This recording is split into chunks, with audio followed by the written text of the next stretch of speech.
నమస్తే అండి. ఈ వీడియోలో మనం సమ్మర్ స్పెషల్గా చేసుకునే మామిడికాయ పప్పు, అలానే ఈ మామిడికాయ పప్పు కాంబినేషన్లో పాలకూర యాడ్ చేసి రెసిపీ చూపిస్తాను. ఈ రెసిపీ అనేది చాలా టేస్టీగా సింపుల్గా ఉంటుందండి. మామూలుగా పాలకూర పప్పులో మనం టొమాటో యాడ్ చేసుకోం కదా, దానికి బదులుగా చింతపండుని యాడ్ చేసుకుంటాం కదా. ఈ రెసిపీ కోసం ఇక్కడ నేను కొంచెం పుల్లటి మామిడికాయని ఒకదాన్ని యాడ్ చేస్తున్నాను అనమాట. అలానే ఒక మీడియం సైజు పాలకూర కట్టను కూడా యాడ్ చేస్తున్నాను. ఇది చాలా సింపుల్ అండ్ ఈజీ రెసిపీ అండి. ఇప్పుడు ఆ రెసిపీ అనేది నేను మీకు చూపిస్తాను. అందుకోసం ఒక హాఫ్ గ్లాస్ వరకు కందిపప్పు, ఇంకొక హాఫ్ గ్లాస్ ఎర్రకందిపప్పు తీసుకొని బాగా వాష్ చేసుకోవాలి. ఈ ఎర్రకందిపప్పు వేసుకుంటే టేస్ట్ కూడా చాలా బాగుంటుంది. ఇప్పుడు దీనికి సరిపడా వాటర్ పోసుకొని పక్కన పెట్టుకోవాలి.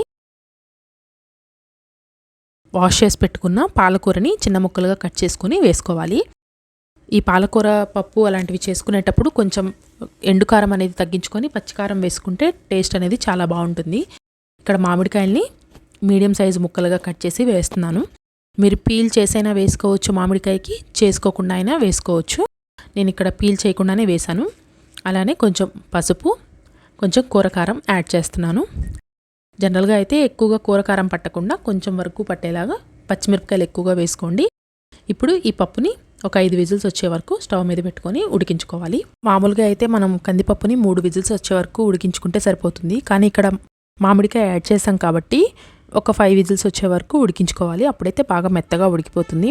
ఇక్కడ చూసారు కదా, పప్పు బాగా మెత్తగా ఉడికింది. ఇప్పుడు సరిపడా ఉప్పు వేసుకొని బాగా మెత్తగా ఎనుపుకోవాలి. అలానే ఈ సమ్మర్లో స్పెషల్గా మామిడికాయతోటి చాలా రెసిపీస్ చేసుకోవచ్చు కదా. నేను మీకు ఆల్రెడీ ఒకసారి మామిడికాయ పప్పుచారు చూపించాను.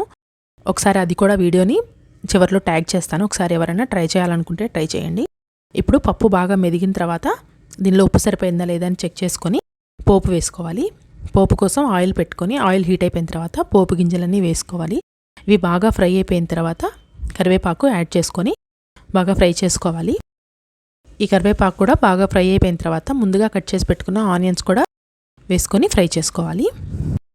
ఈ పోపులో వేసుకున్న ఆనియన్స్ ఖచ్చితంగా కలర్ షేడ్ అయ్యే వరకు మాత్రమే ఫ్రై చేసుకోవాలి. అంతకంటే ఎక్కువ ఫ్రై చేసుకుంటే టేస్ట్ అనేది బాగుండదు.